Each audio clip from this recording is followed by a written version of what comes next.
what happened, what are you learning, what are you gathering information, what happened yesterday, what is the consequences, sir? Sheikh Firdaus Mahmood. Till now, we all know the same thing as everybody knows, that a crash happened, and ISPR, the way ISPR released that the aircraft was facing some main technical errors, but details of that is still not out. And as official procedure, like every other crash or incident in air, Air Force always forms a board of inquiry. Official result, what happened, what caused the crash, everything will be revealed after the board of inquiry as per Air Force, government, ISPR decides the information. That will be the official statement. Till then, it's only speculation, and whatever ISPR said, that's the official version till now.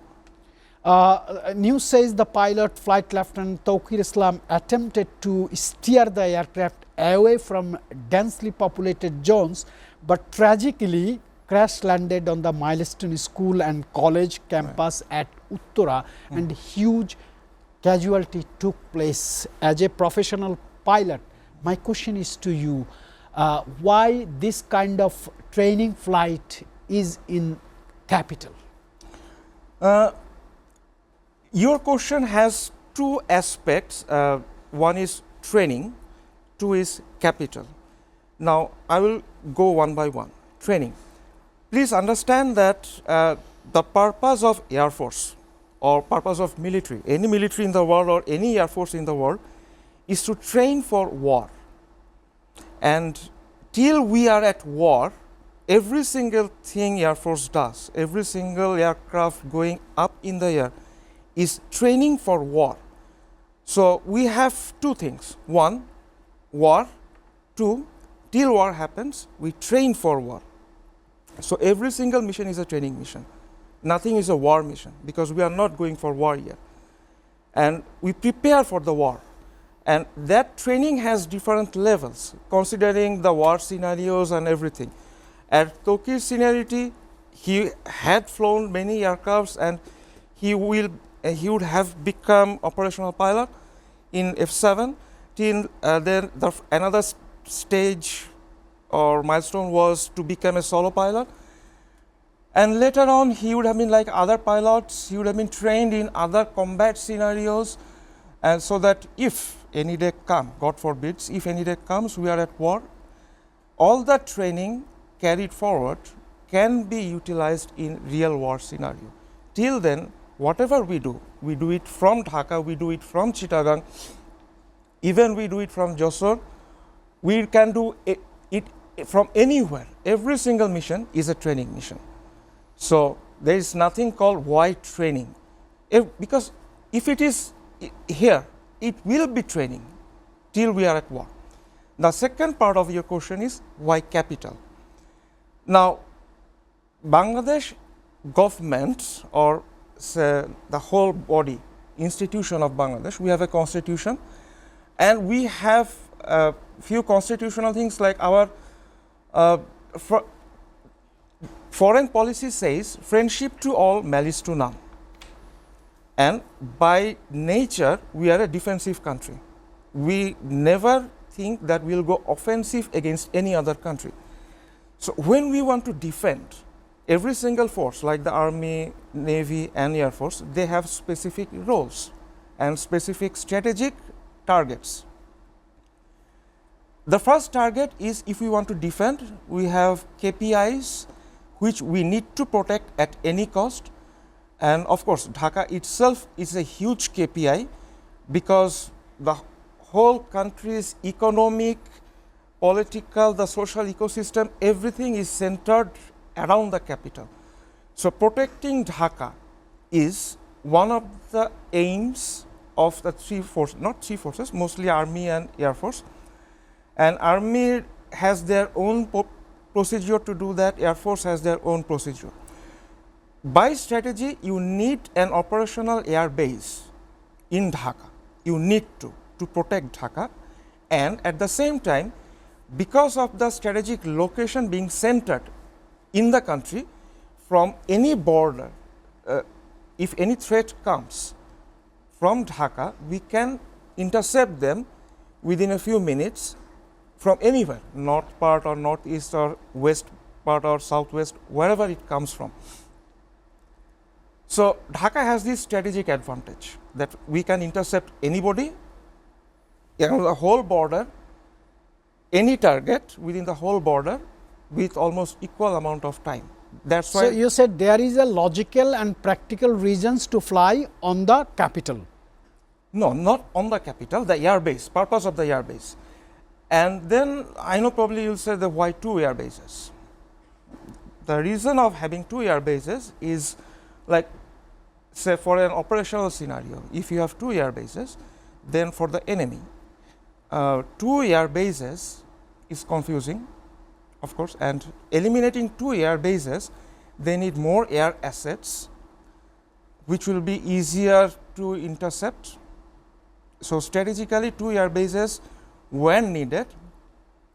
And please remember the history of this air base. It was operational in 1981 till and when it was always far from the city. Now urbanization and planning was such that it reached the airfield and it crossed the airfield in all directions. Yeah, pretty clear. Answer is pretty clear, ladies and gentlemen. On behalf of SATV top management and board of directors, we definitely express our deep sympathy to the victim families and to the victim departments. The squadron leader was in Bangladesh Air Force. Washington Post has given us some information which is not, according to Bangladesh information, death toll stands between 27 to 30, including the pilot, at least 17 to 25 school children, and injuries around 171 people, many with severe burn injuries, roughly 88 to 104 in hospitals, some other released. My question is to you. After a plane crash like this on a school building during the school hours, a huge massacre has taken place.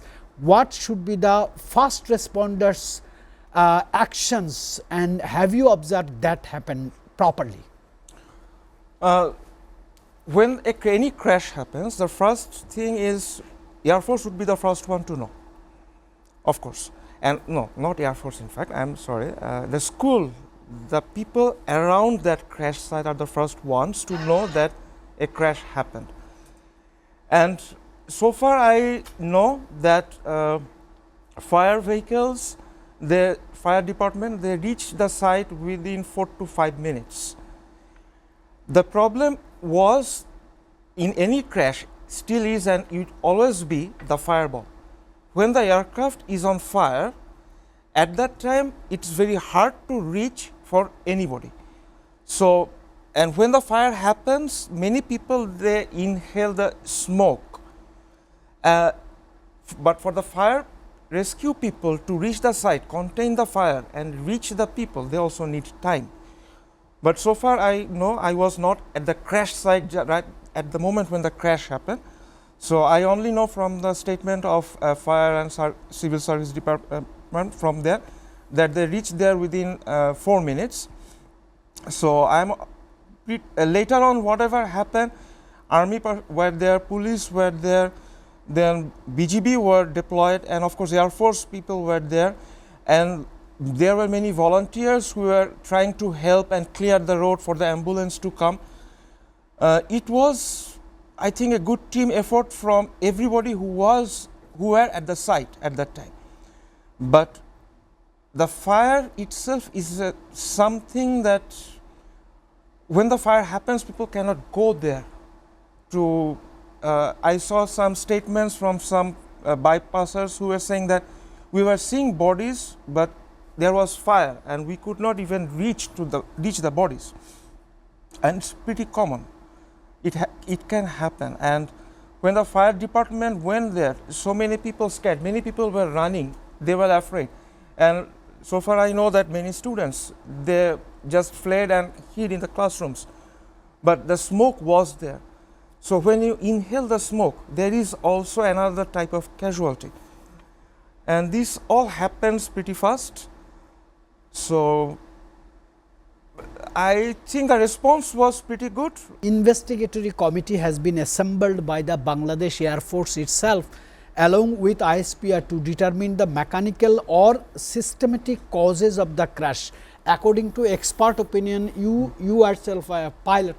What are the other reasons would be there? Generally for any aircraft, be it a civilian aircraft or be it a military aircraft, any aviation related disaster or crash, there are few possible reasons. One, human factor.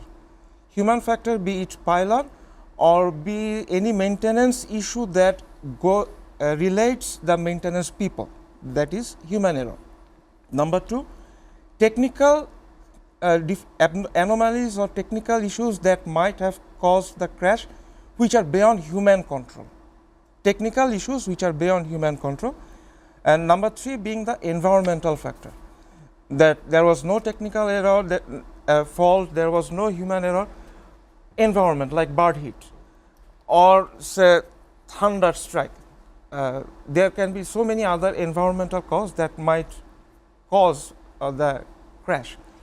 So when any investigation team is formed, they usually check all the aircraft logbooks, check all the maintenance histories, when what happened, and from the flight patterns, then the last cockpit calls, whatever is there recorded, whatever people can recall, the statements are taken. From there, people try to deduce what went wrong from a straight and level flight to suddenly the aircraft dipping down. And they will check the history of the aircraft logback, and they will also check every day, every pilot before going to flight in the morning, they need to go for a health checkup. So the health report, everything is considered, and then the committee or the board of inquiry, they usually come up with a decision. These are the general practice for any single crash in the world.